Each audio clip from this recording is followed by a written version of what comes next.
Okay.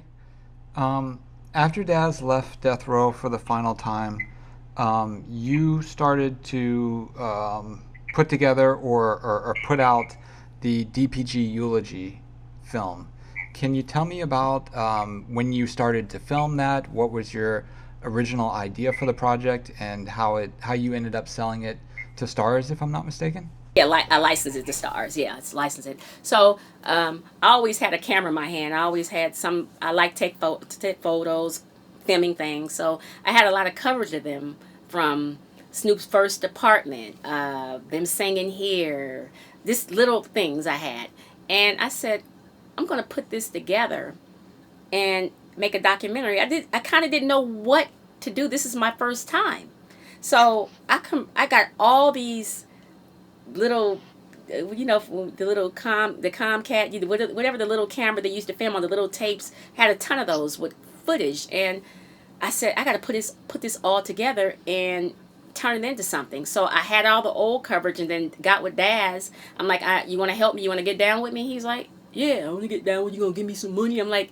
if it makes money, I'll give you money, of course. So he got down with me, and I went to Long Beach and I re-interviewed. I had old coverage, but I wanted to re-interview some of the dudes from Long Beach and get whoever I could on board.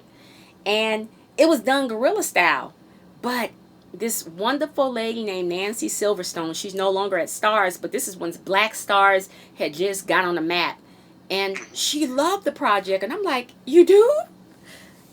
I had this guy edit it, and we had to go Mandalay Bay, Mandalay, or something. It was a production company. We would go in there at nighttime and edit it down for like 3 weeks at night to get this thing going, because we had to. I want to get it to Stars. So when we had it all down, I remember sending a master to Stars.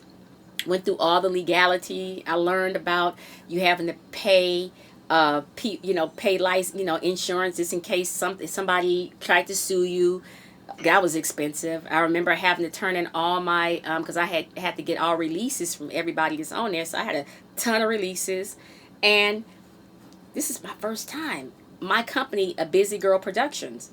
This is the first time that I'm doing a deal, and I went through attorneys because I ran through everybody, every shady attorney or whoever in LA until and I said I know what I'm doing at this point. I kind of know.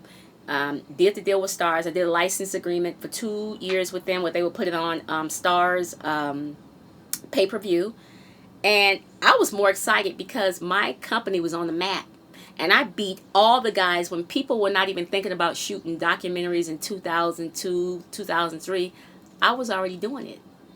So when they seen it on Stars, everybody's like, "Yo, Kenya got it on Stars." And here come Daz. Did you make $1 million? I'm like, dude, no. This is the beginning. And they played it on Stars for 2 years, and we ended up at this point. We're gonna put it in stores. I'm like, nah, I don't. I tried to get a deal, but I kept running into more shady people. So I kind of backed out of putting it in stores and doing all that, because it was going to be a lot of bootlegging. Bootlegging was going on. It was a lot going on at that point. But I got it. I really got this thing on Stars. Like 15 years before all the musicians turned to producers. So listen, at this point, I mean, I'm a filmmaker at this point, and I remember going to Suge before anybody was thinking about it. And this is when Suge was incarcerated at one point. And I'm like, Suge, let me do the Death Row story. I can do it. I'm working in film. I'm a costumer. I'm a costume designer. I can do this, and I'm a producer.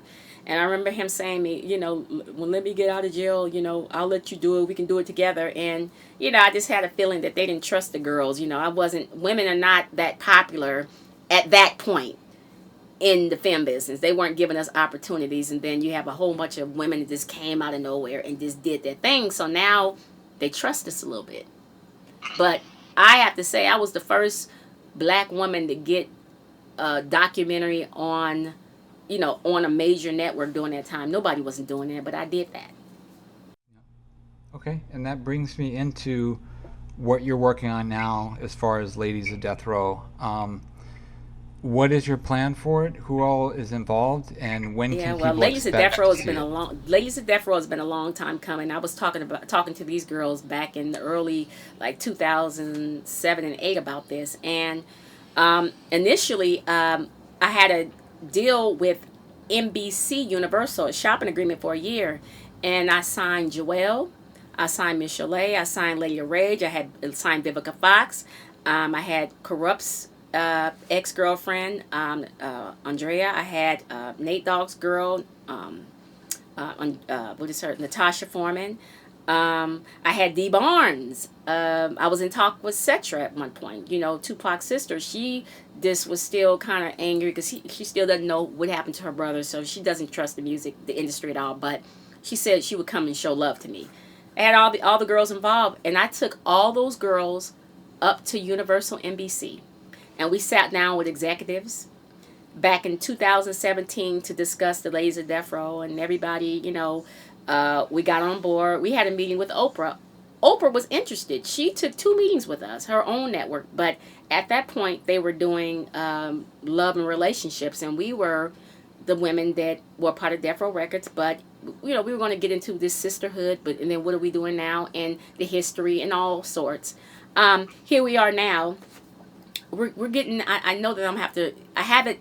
I have a lot of things done, but I want to do it a different way now because it started off as reality. And I'm like, screw reality. We're not doing no damn reality. We're going to do documentary. And then someone brought it to me. We're going to do a television series. So it's kind of swiveled because at NBC it was going to be a reality show. And we don't need no reality show. We need a series and a documentary with it. So right now, those legs are going that way. And initially was that way, but the people have grown. There's so many people that would like to be involved. And Corrupt has been instrumental in helping me. This Kenya, what do you need? Big U. Kenya, what do you need? The guys have been instrumental in saying anything you need, we're here. Um, the legs are gonna come. I mean, I'm looking for the right situation because I am a filmmaker and I don't have to accept pennies. I know that this will go somewhere. I know that Death Row is probably one of the most notorious labels in history. We got the juice. So they're gonna have to come and make it the situation right because I need to get my girls paid. I want these girls to be paid and I want them to feel good about this, and music wise. So Ladies of Death Row is here. Birth of a Crip. Raymond Washington. I have own the rights to the Raymond Washington story, my Kenya Ware films, and I brought my brother Big U on. We got music people that want to get involved in it. Benny Boom was interested in directing. I went after Regina King before her untimely death of her son, and she was working on several things, but I'm like, Regina, I need you to direct this. I got full support from the costume designer of the Black Panther, Ruth Carter. She seen and went over the whole project, and she's like, "Look, when you're ready to get down, I want to be the designer." She has an Oscar for Black Panther, and she's like, "I want to get down with you." Michelle Cole, she's blackish, grownish. She's the landmark television costume designer. She said, television wise, if you do television, I want to be a designer. So I got some good black sisters is rolling with me to support me. I got some brothers that are rolling with me and support me. But I need them to bring the noise like they gave it to Snowfall because this is before Snowfall. So if you gave John a deal, and I wish John was here because John would have had this all the way out for me, John Singleton. But he's not here. So I need the same love that they're giving Snowfall. Because Birth of a Crip, a 14-year-old boy started the Crips. And he didn't start it for violent reasons. He started to protect his neighborhood, and it grew from there. 1968, and look where we're at now. So I think this piece is important because it needs to redirect the minds of the boys out there. They need to know that the Crips did not start to harm people. It started as community efforts. And then I got the birth of the Bloods coming because the Crips and the Bloods, and King Babalouie was interested in getting down to tell that story because King Babalouie started off as a Crip. And he left the Crips to start the Bloods over there, him and several people, but he was instrumental because he could tell the story of being a Crip, then joining the Bloods and starting the Bloods. So these stories are going. I mean, it's so many good stories, but the youth need to see that it was not a violent. It was not a violent intention. So people get intrigued because it's a woman that's kind of in headlining this. So that's where I'm at now. Um, can you tell me if Sharitha will be involved with Ladies of Death Row, and if not, why? Sharita is going anywhere I go. That's my sister. Okay, Sharita just needs a producer's title and she'll be fine. That's my sister. Yeah, she gonna ride with me regardless. She'll tell me no about 5 times. I don't listen to you, Sharita, because where I go, you're gonna go too. Okay. Can you tell me your thoughts on when you heard Jewell had passed and some of your memories with her? Yeah, Jewell. God, that girl, that voice. All oh God, I remember her. My fondest memory is when she's flying in town, right? And we have this meeting at NBC Universal, and she's like, "I'm gonna be there, but Kenya, I'm gonna be late because I got to get my hair and my makeup done, girl. I'm not showing up to them white people and not have my hair and makeup done. I got to be cute." And I just remember her getting off the plane and making her way up there, and makeup is done, hair is done, and she's excited about this. And I remember I had to send out contracts for the girls to sign. And I remember she had her cousin, somebody that was acting as her manager, and they signed it. They got it back to me because we were not moving unless I had contracts from the girls. I needed moving contracts so I could send them to NBC. So she was a lovely person, and she's definitely going to be a part of this project. Her spirit is here because she was with us. She was rolling with us. Joelle was with us. She'll always be with us.